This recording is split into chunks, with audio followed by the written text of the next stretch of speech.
நாங்கள் இங்கே எல்லாரும் எதுக்காக வந்திருக்கோங்கன்னா, நாங்களாம் வந்து ஐடி முடிச்சவங்க, ஐடிஐயில் எலக்ட்ரீஷியன் ஒயர்மேன் ட்ரேடில் முடிச்சவங்க. எங்களுக்கு பார்த்தீங்கன்னா கடந்த 10 வருஷமாக வந்து கவர்மெண்ட்டில் எந்த எக்ஸாமும் வைக்கல, நாங்கள் எந்த ஒரு வேலை வாய்ப்புக்கும் போகலை. அப்படி இருக்கிறப்ப ஒவ்வொருத்தரும் வந்து மேல் படிப்பு இன்ஜினியரிங்லாம் படிக்க முடியாதவங்க, ஒரு தொழிற்கல்வி படிக்கணும்னு சொல்லி பெண்கள்லாம் வந்து இந்த தொழில்துறையை எடுத்து பண்ணியிருக்கோம். அப்படி இருக்கிறப்போ எங்களுக்கு 10 வருஷம் கழிச்சு இப்போதான் ஒரு நோட்டிஃபிகேஷன் வந்திருக்கு. அதுலேயும் வந்து பார்த்தீங்கன்னா வெறும் 1794 பேர் தான் வந்து வேகன்சி கொடுத்துருக்காங்க. இதில் முக்கியமான ஒரு விஷயம் என்னன்னா, பிசிக்கல் டெஸ்ட்னு ஒன்று இருக்குது. பிசிக்கல் டெஸ்ட் வந்து பார்த்தீங்கன்னா 9 மீட்டர் கம்பத்தை நாங்கள் ஏறணும். அதுவும் பார்த்தீங்கன்னா 8 நிமிஷத்தில் 45 கிலோ வெயிட் உள்ள ஒரு கிராஸ் ஆரம் தூக்கிக்கிட்டு ஓடிட்டு வந்து கைத்த வாயில கட்டிட்டு நாங்கள் கம்பத்தை 9 மீட்டர் மேலே ஏறி அதில் கிரிப்பர் செட்லாம் அடிக்கணும். இது பார்த்தீங்கன்னா வெறும் 8 நிமிஷத்தில்.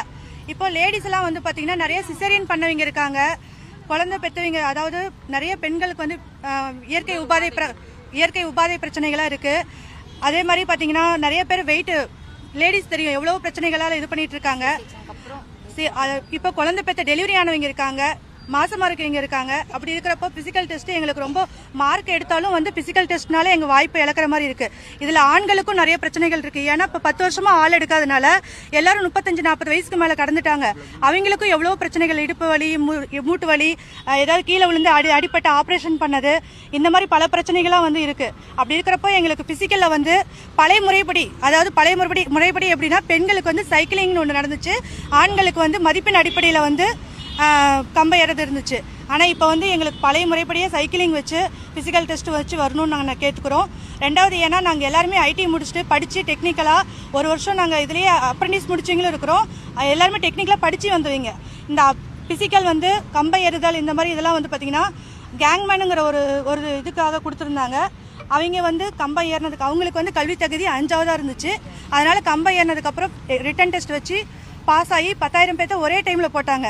இன்னைக்கு 10 வருஷம் கழிச்சு 1794 வேகன்சி தான் கொடுத்துருக்காங்க. நாங்கள் என்ன கேட்குறோம், 10 வருஷமா ஒவ்வொரு வருஷமும் 20,000 to 40,000 மாணவர்கள் வந்து ஐடியில் எலக்ட்ரீஷியன் ஒயர்மேன் ட்ரேடு முடிச்சு வெளியே வராங்க. அப்படி இருக்கிறப்போ எவ்வளோ வேகன்சி வந்து இப்போ கடந்த ஆண்டில் வந்து 58,000 வேகன்சி இருக்குன்னு சொல்லி மின்சார வாரியத்துறையத்தில் ஒரு நோட்டீஸ் வந்து நம்ம நியூஸில் பார்த்தோம். அப்படி இருக்கிறப்போ எங்களுக்கு வந்து வேகன்சி அதிகப்படுத்தி கொடுக்கணும். அதாவது இப்போ 9,600 பேர் பாஸ் செஞ்சுருக்கோம். அந்த 9,600 பேர்த்துக்கும் வந்து வேலைவாய்ப்பு வேணுங்கிறத நாங்கள் வந்து கவர்மெண்ட்டை ஒரு கோரிக்கையாக வச்சுருக்கோம். ஃபிசிக்கலில் தளர்வு வேணும்னு சொல்லி ஒரு கோரிக்கையாக வச்சுருக்கோம். அதுக்காக தான் மெயினாக எல்லாரும் லேடிஸாக சேர்ந்து வந்திருக்கோம். ஏன்னா லேடிஸ்க்கு அதில் ரொம்ப சிரமம் அதிகமாக இருக்குது. இதில் 40 வயசு 45 வயசு ஆன லேடிஸ்லாம் இருக்காங்க. எல்லாரும் இந்த வேலைவாய்ப்பு நம்பி தான் அந்த 10 வருஷமாக வெயிட் பண்ணிட்டு இருந்தாங்க. கடந்த ஆண்டில் பார்த்தீங்கன்னா 10,260 பேர்த்துக்கு வந்து ஒரு நோட்டிஃபிகேஷன் வேலை வாய்ப்புக்கு கொடுத்தாங்க. அதில் 8,000 பேர் வந்து